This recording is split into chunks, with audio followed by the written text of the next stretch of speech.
மின்னம்பலம் நேயர்களுக்கு வணக்கம். இன்று நம்மோடு இணைந்திருக்கிறார் மூத்த பத்திரிகையாளர் திரு தராசு ஷியாம் அவர்கள். வணக்கம் சார். வணக்கம் விவேக் சார். இன்னைக்கு உச்ச நீதிமன்றத்துல எஸ்பிஐ எலக்டோரல் பாண்ட் சம்பந்தமான விவரங்களை வெளியிட சொல்லி அதுக்கு எங்களுக்கு டைம் வேணும், ஜூன் 30 வரைக்கும் டைம் வேணும் அப்படின்னு கேட்ட அந்த பெட்டிஷனை அவங்க மறுத்து நீங்க எக்ஸ்டென்ஷன் எல்லாம் உங்களுக்கு கொடுக்க முடியாது, நாளைக்கே நீங்க தேர்தல் ஆணையத்துக்கிட்ட இந்த டீட்டெயில் எல்லாம் கொடுத்தாகணும் அப்படின்னு சொல்லியிருக்காங்க. அது மட்டும் இல்லாம மார்ச் 15 தேர்தல் ஆணைய வெப்சைட்ல எல்லா லிஸ்டையும் வெளியிடணும்னு சொல்லிட்டாங்க. இந்த தீர்ப்பு எப்படி பாக்குறீங்க? இன்றைக்கு உச்ச நீதிமன்றத்தில் 2 அதிரடி. நீங்கள் குறிப்பிடுவது காலை. இப்போது சற்று முன்னதாக பொன்முடி வழக்கிலும் ஒரு அதிரடி விழுந்திருக்கிறது. பொன்முடி வழக்கில அவர் ஏற்கனவே குற்றவாளி என்று சென்னை உயர்நீதிமன்றம் அறிவித்திருந்ததற்கு தடை விதித்திருக்கிறது உச்ச நீதிமன்றம். எனவே பொன்முடி அவர்களுக்கும் அந்த எம்எல்ஏ பதவி மீண்டும் அவருக்கு கிடைப்பதற்கான வாய்ப்பு இருக்கிறது. இடையில் அவர் திருக்கோவிலூர் தொகுதி காலியாக இருப்பதாக சட்டமன்ற பேரவை அறிவித்திருக்கிறது. எனவே அது குறித்த சட்ட தாவாதான் இனிமே வரும்.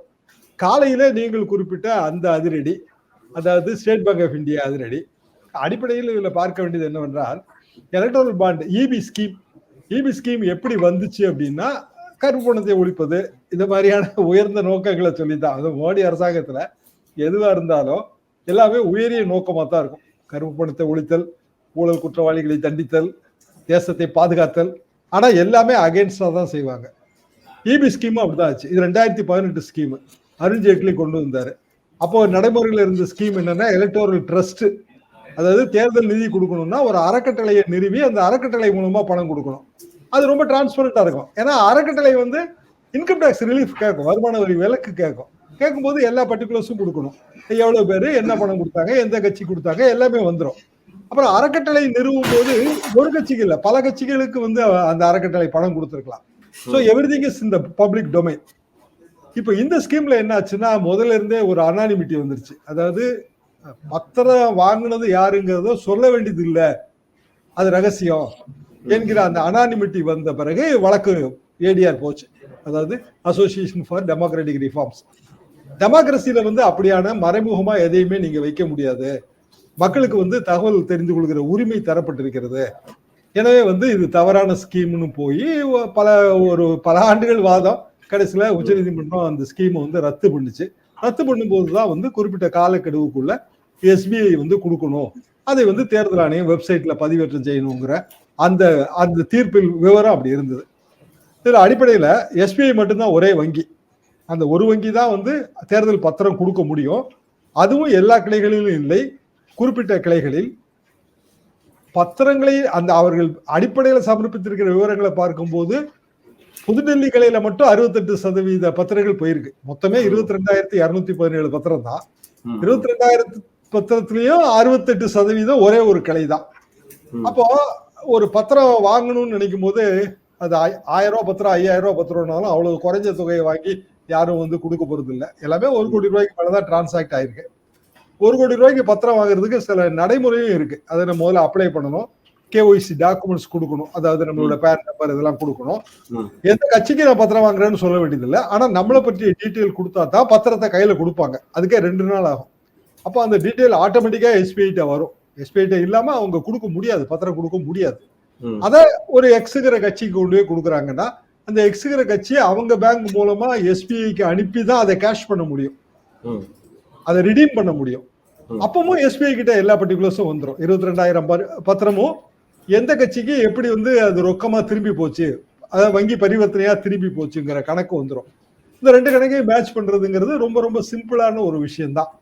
ஆனா எஸ்பிஐ என்ன ஸ்டாண்ட் எடுத்ததுன்னா, 2 கணக்கு 2 தொகுப்பா இருக்கு, இந்த 2 தொகுப்பையும் நாங்க மேட்ச் பண்ணணும், டிஜிட்டல் டேட்டாவா நாங்க எதுவுமே வச்சில்ல அப்படின்னு சொன்னாங்க.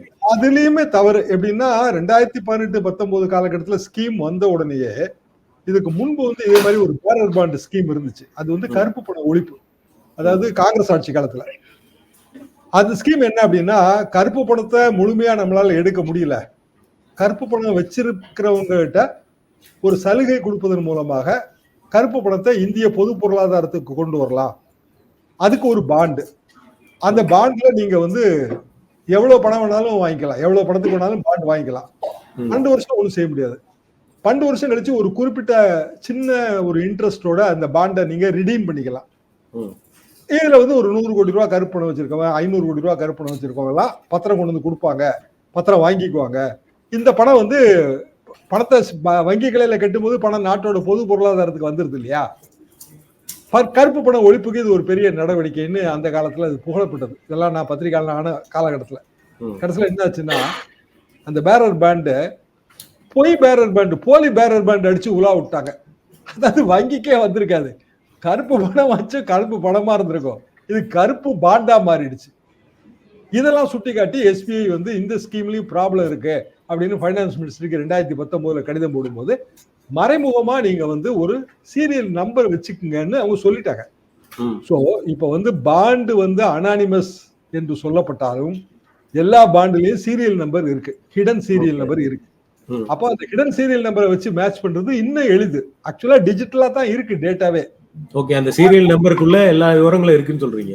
ஆட்டோமேட்டிக்கா ஒரு சீரியல் நம்பரை நம்ம ஃபார்ம் பண்ணும் போதே, இப்போ 10 இலக்க சீரியல் நம்பர் அப்படின்னா முதல் 3 இலக்கம் வந்து ஊரை குறிக்கும், ரெண்டாவது 3 இலக்கம் வந்து வங்கி கிளையை குறிக்கும், இப்படி ஏதோ ஒண்ணு இருக்கும் அதுல.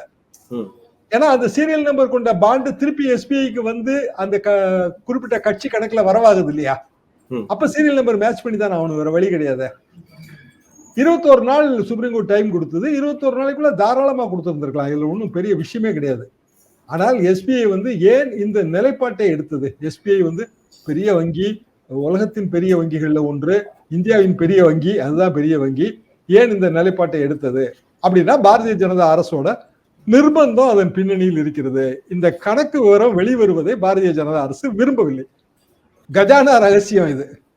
கஜானா ரகசியம் கசிஞ்சால் தங்களுக்கு ஆபத்து. தேர்தல் நேரத்துல தங்களுக்கு வந்து மிகப்பெரிய தர்ம சங்கடத்தை தோத்து வைக்கும்.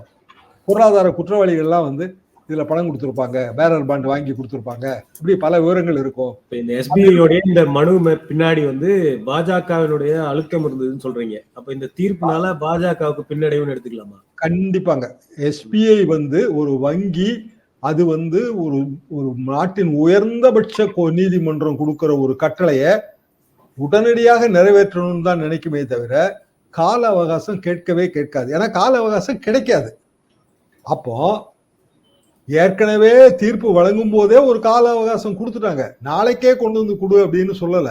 21 நாள் டைம் கொடுத்தாச்சு. அதுக்கு பிறகும் கடைசி நேரத்துல ஒரு 2 நாளைக்கு முன்னாடிதான் இந்த மனுவை போடுறாங்க.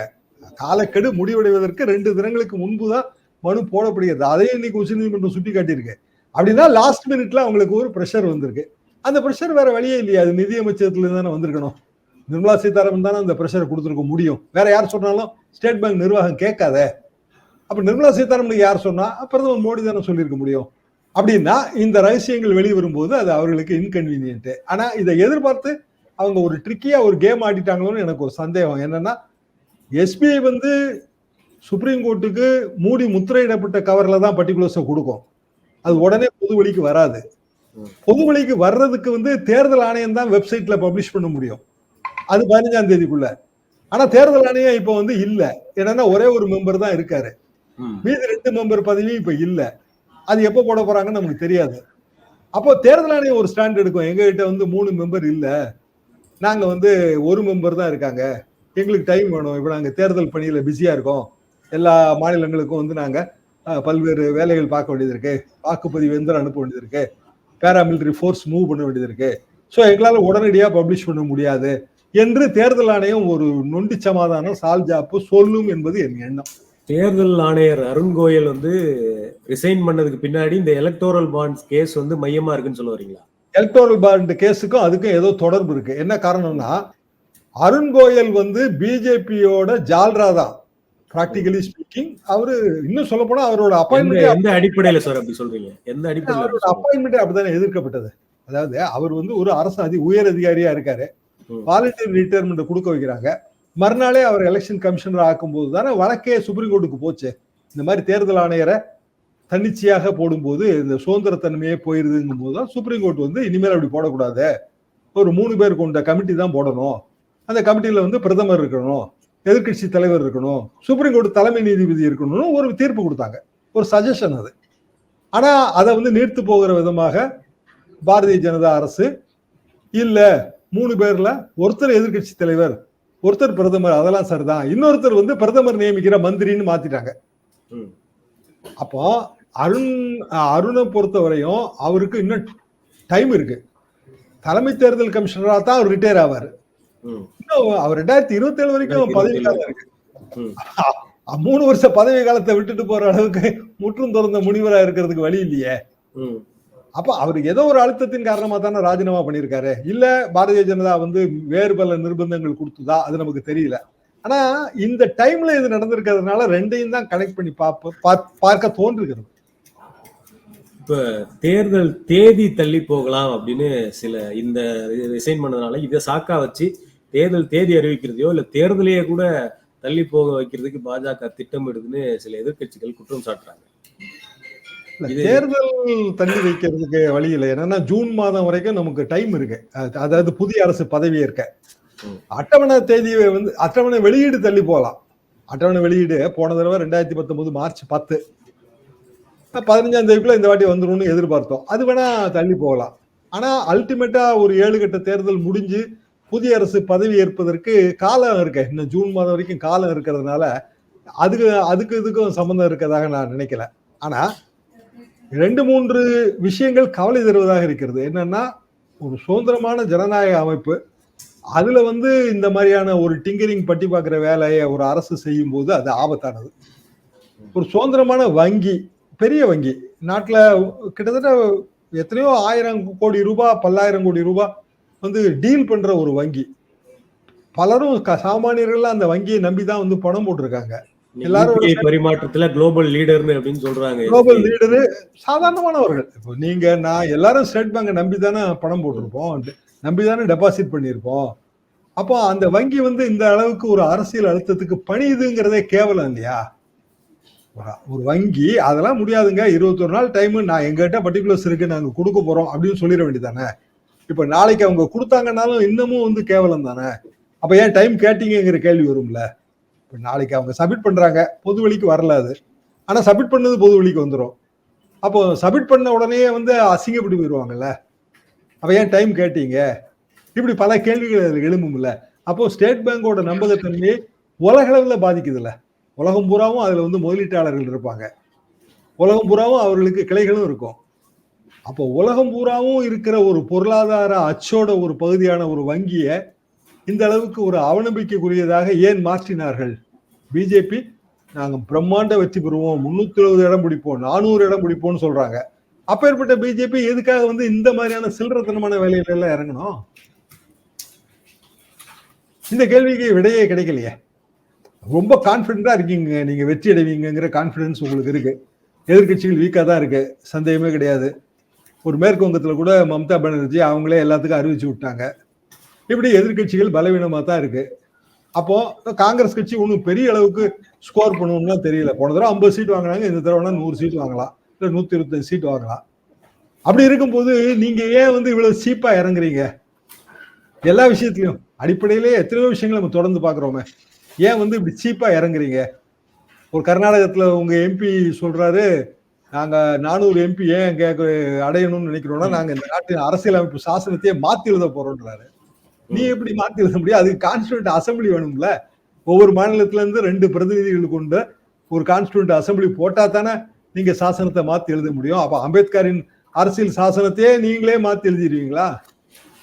ஏன் இந்த அளவுக்கு ஒரு சீப்பா அரசியல் செய்யணும்? ஏன் இவ்வளவு மலினமான அரசியல் செய்யணும்? இந்த கேள்விக்கான விடை தான் தெரியல.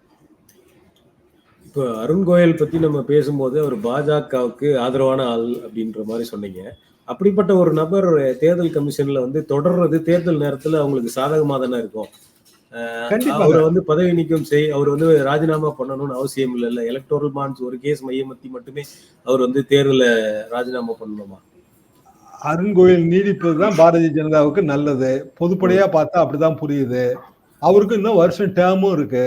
அவர் ஒன்னும் உடம்பு சரியில்லாம ஒன்னும் அப்படி ஒரு இயற்கை காரணமாக ராஜினாமா எந்த ரீசனையும் அவர் கொடுக்கல. அப்படின்னா அவரை யாரு நியமிச்சாங்களோ அவங்களோட சம்மதம் இல்லாம ஒரு ராஜினாமா கொடுத்துருக்க மாட்டார்ல. ஒருத்தர் உங்களுக்கு ஒரு பதவி வாங்கி தராரு, உங்களுக்கு ஏதோ ஒரு காரணத்தினால பதவி பிடிக்கல, ஒரு மரியாதைக்காவது பதவி உங்களுக்கு வாங்கி தந்தவர்கிட்ட போய், ஐயா எனக்கு பதவி பிடிக்கல, பணி சுமை அதிகமா இருக்கு, இல்ல மன அழுத்தம் அதிகமா இருக்கு, நான் பதவியை விட்டு நீங்களான்னு நினைக்கிறேன்னு நீங்க சொல்லுவீங்கல்ல. அப்படி அப்படி ஏதோ ஒண்ணு சொல்லி இருக்கணும்ல அவரு, நமக்கு தெரியாது, எங்கேயோ சொல்லி இருக்கணும்ல அவரு. சாதாரணமா ஒரு நிறுவனத்துல வேலை செஞ்சா கூட நோட்டீஸ் பீரியட்னு ஒண்ணு இருக்கு, ஒரு குறிப்பிட்ட காரணம் தனிக்கதைங்க. இவர் உடனடியா வந்து இவர் ராஜினாமா ஏத்துக்கிடணுங்கிற அவசியம் எல்லாம் கிடையாது, அது தனிக்கதை. அதையும் தாண்டி ஒரு பெரிய மிகப்பெரிய பதவி, அந்த பதவிக்கு வந்து ஒருவர் தகுதி அடிப்படையில மட்டும் வந்து விட்டார் என்பது நம்புவதற்கே இல்லை. ஏன்னா இவரே மாதிரி தகுதி அடிப்படையில இந்த நாட்டுல நூற்றுக்கணக்கான அதிகாரிகள் இருப்பாங்க. அருண் மாதிரியான தகுதி அடிப்படையில ஏராளமான அதிகாரிகள் இருப்பாங்க. அப்ப இவர் மட்டும் எப்படி வந்து அந்த பதவிக்கு பொருத்தமானவரா மாறுறாரு?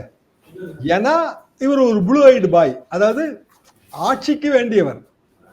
ஒரு சாதாரண ஒரு விஷயம் எடுத்துக்கோங்க, தமிழ்நாட்டிலே எடுத்துக்குவோம். தமிழ்நாட்டில் வந்து ஒரு டிஜிபி போஸ்ட், அதுல ஒரு 20 அதிகாரி அதுக்கு தகுதி படைத்தவர்களாக தான் இருப்பாங்க. ஏன் எக்ஸுங்கிற ஒரு நபருக்கு மட்டும் அந்த பதவி கிடைக்குது? ஏன்னா அவர் ஆட்சிக்கு வேண்டியவர், அவ்வளவுதான். நீங்க எந்த ஜனநாயகத்திலும் இதை பார்க்கலாம். அப்பேற்பட்டவர் வந்து ராஜினாமா பண்றாரு. சாதாரண நேரத்தில் ராஜினாமா பண்ணா அது வேற விஷயம், உடம்பு சரியில்லாம ராஜினாமா பண்ணா வேற விஷயம், குடும்ப பிரச்சனை காரணமா ராஜினாமா பண்ணா வேற விஷயம். ஆனா தேர்தல் நேரத்துல பாரதிய ஜனதா ஜெயிச்சே ஆகணுங்கிற நிலைமையில இத்தனை சீட்டுகளை நாங்கள் பிடிப்போம் என்று அவர்கள் வந்து சூழ் உரைக்கிற நேரத்துல தன்னை நியமித்தவர்களுக்கு உறுதுணையாக இருக்க வேண்டியவர் ஏன் வந்து ராஜினாமா பண்றாரு? அப்ப அதன் பின்னணியில ஏதோ ஒண்ணு இருக்கு.